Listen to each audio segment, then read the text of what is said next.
காற்றில் ஒரு அமைதியான பூங்காவை குறிக்கும் அதன் மண் நிறத்துடன் கூடிய மலர்கள் வெள்ளை பூந்தொட்டியில் கவர்ந்திழுக்கின்றன.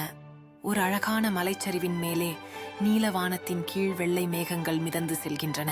ஒரு ஸ்ரீனிவாசர் கோவிலுக்கு அருகில் தண்ணீரின் குறுகிய ஓடம் சந்திரகாந்தி தோற்றத்தை உருவாக்குகிறது. பாறை மலைகளின் இடையே அமைந்துள்ள நீரூறு திடீரென்று மிதவை போல விழுகிறது. சுற்றுச்சூழலுக்குள் ஒரு இசையை உருவாக்குகிறது. படும் மழையின் ஒலி பண்டிகை போல பூமியின் மண் வாசனைக்கு ஒரு சூடான அழிவை ஏற்படுத்துகிறது. எண்ணற்ற பன்னீர் விளக்கு காட்சிகளுடன் ஒரு சனிக்கிழமை சந்தையில் நிறைந்திருக்கும் பல்வேறு பழங்கள் மற்றும் காய்கறிகள் பிரகாசிக்கின்றன.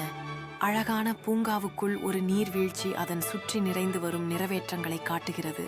இதை காண்பது கண்களின் உதிர்வானது. அதிகாலை சூரியன் அதிரடி வண்ணங்களில் பூமியை குளிக்கச் செய்யும் போது பசுமை நிறைந்த நிலத்தில் தூரத்தில் மலைகள் காட்சி தருகின்றன. காடுகளில் ஒலிக்கும் பறவைகள் தங்களின் இனிமையான குரலால் இயற்கையின் இசையை இனம் காண்கின்றன.